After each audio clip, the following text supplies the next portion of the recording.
কাঁচরাপাড়া মান্দারি বাজারে ভাড়াটিয়াদের উচ্ছেদ করে জমি প্রমোটারের হাতে তুলে দেওয়ার অভিযোগ। কাঁচরাপাড়া পুরসভার 15 নম্বর ওয়ার্ডের মান্দারি বাজার এলাকায় বহু বছর ধরে বসবাস করছেন 70 থেকে 80টি পরিবার। ওই জমির বর্তমান মালিক কাঁচরাপাড়া বাসিন্দা রামনাথ ঠাকুর ও তার পুত্র সঞ্জয় ঠাকুর। অভিযোগ, জমিতে বসবাসকারী প্রত্যেক ভাড়াটিয়ার কাছে বৃহস্পতিবার আইনজীবী মারফত চিঠি পাঠায় জমির মালিক, যদিও সেই চিঠি কেউই গ্রহণ করেনি। শুক্রবার সকালে জমির মালিক সঞ্জয় ঠাকুরের সঙ্গে দেখা করেন ভাড়াটিয়ারা। আগামী রবিবার ভাড়াটিয়াদের নিয়ে বসার আশ্বাস দিয়েছেন সঞ্জয় ঠাকুর। এদিকে সূত্র মারফত খবর পেয়ে মান্দারি বাজারে আসেন ব্যারাকপুর কেন্দ্রে বিজেপি প্রার্থী Arjun Singh.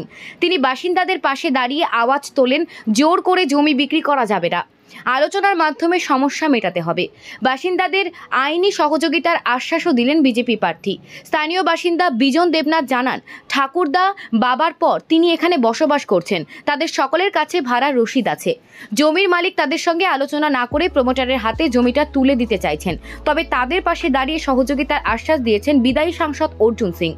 Bureau report, IH আরো বার্তা। অঞ্চল কাঁচরাপাড়ার অঞ্চলে মান্দারি বাজার 15 নম্বর ওয়ার্ড, আমরা মিউনিসিপ্যালিটির আন্ডারেই আছি। এখানে আমরা দীর্ঘদিনের বাসিন্দা। দীর্ঘদিন বলতে আপনি কিভাবে নেবেন আমি পরিষ্কার করে বলে দিই। এখানে আমার ঠাকুরদাদা থেকে গেছে, আমার বাবা থেকে গেছে, তারপরে আমি তার ছেলে। আমার বয়স এখন 70 বছর, বুঝতে পেরেছেন? এই 70 বছর বয়সও এখানে আমি রয়েছি।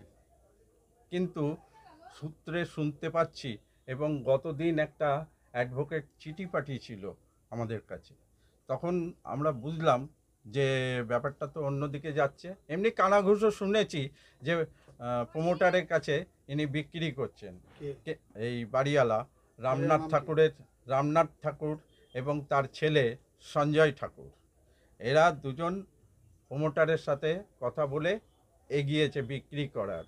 তার আগে আমরা ডেকে বলেছিলাম যে তোমাদের যদি বিক্রি করতে হয়, আমরা এখানে দীর্ঘদিনের বাসিন্দা, পুরনো, আমাদের সাথে কথাবার্তা বলো, তোমাদের কি দাবি, আমরা কত দূর মেটাতে পারবো, তারপরে কথা বলে আমরা সব ঠিকঠাক করে নেব। কিন্তু ওনারা সেই কথার কোনো গুরুত্ব না দিয়ে নিজেরা এইগুলো করে ফেলেছে। করে ফেলে আমরা কোথায় যাব? আমরা এখানেই থাকবো, আমরা কোথাও যাব না। কেন যাব? জায়গা বলছে বিক্রি হয়ে গেছে। বিক্রি হয়ে গেছে বলছে। এখন উনি যদি আমাদের না জানিয়ে বিক্রি করে ফেলে, তাহলে তো আমরা জানিয়ে এখানে আছি, আমরা তো অপরাধ করছি না। আমরা ভাড়া দিই, প্রত্যেক মাসের রসিদ আছে, সমস্ত কিছু। যত সাল থেকে এখানে আছি তত সাল থেকে আমার রসিদ রাখা আছে এবং প্রত্যেকের কাছেই আছে।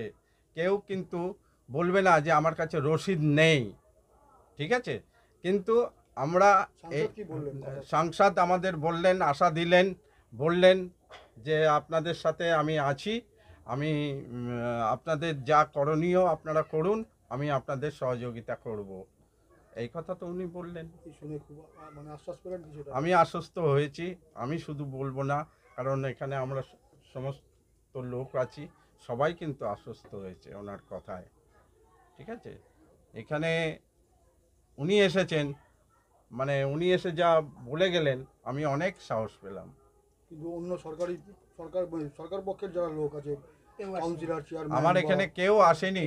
এই খবর অনেক দিন থেকেই হয়েছে, কিন্তু কেউ আসেনি, কেউ এসে একবার জিজ্ঞাসাও করেনি, ঠিক আছে? কি বলবেন? পারবে না উঠাতে। আমি দায়িত্ব নিয়ে বলছি, এখানকার যদি ইনারা নিজে ওর কাছে না সারেন্ডার হয়ে যান, তাহলে পারবে না। হ্যাঁ, ইনারা যদি ছেড়ে দেন তাহলে আমার তো বলার কিছু নেই, কিন্তু ইনারা যদি সারেন্ডার না হন ওর কাছে, তাহলে এই লড়াইটাতে আমি পুরোপুরি ইনাদের পাশে থাকবো। তো ওনাদের যদি আগামী দিন ভয় দেখানো হয়, কারণ শাসক এখানে, পুলিশ এখানে, তাদের ক্ষমতা, শাসক হোক বা শাসন হোক, মানুষকে ভয় দেখানো, এখন সোশ্যাল মিডিয়া যুগ আছে, ভয় দেখিয়ে ঘর খালি করে দেবে। আমি বলছি রাস্তায় একটা পান দোকান খালি করে দেখিয়ে দিত, অত সোজা ব্যাপার থাকে না। এনাদের ইউনাইটেড থাকতে হবে। একটা আমি তো বললাম, চারোদিকে পোস্টার লাগিয়ে দিন, অসাধু শক্তিরা দূর হটো, এই জমি বিক্রি করা যাবে না। জমি বিক্রি করতে গেলে মালিককে আমাদেরকে দিতে হবে, আমরা এখানে 100 বছরের বাসিন্দা, এইটা নোটিশ লাগিয়ে দিন নাগরিক মঞ্চ তরফ থেকে। কিন্তু আপনি একজন এমপি আছেন, আপনি একজন প্রার্থী, বিজেপি প্রার্থী, আপনাকে লোক বিশ্বাস করে বললো, এখানকার লোকের উপরে বিশ্বাস আর করতে পারলো না। দেখুন, আমার উপরে বিশ্বাস করেছে, আমি খবর পেয়েছি, আমি এসেছি। আমি ওনাকে লিগাল সাজেশন দিয়েছি, প্লাস এটাও বলেছি কি আমি থাকবো আপনার পাশে। আপনার যদি উকিল না করতে পারেন, সে আমার লয়ার কিন্তু আপনার কেস লড়ে দেবে।